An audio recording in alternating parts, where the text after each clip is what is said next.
ganito kalaki ang itsura ng 500 milyong piso na ninakaw ng mga korap na politiko.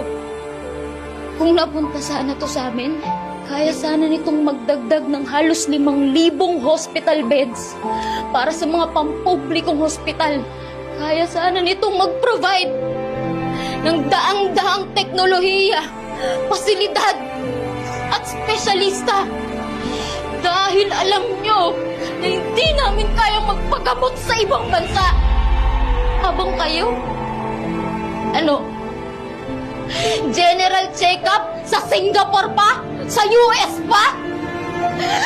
Hindi ka piniling magkasakit. Pero bakit sobrang parusa ang magkasakit sa bansang to? Yung sakit ko,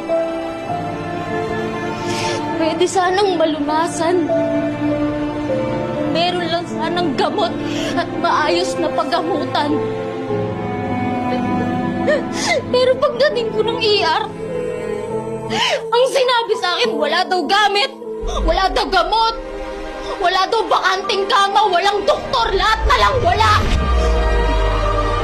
Patayin niyo na lang ako!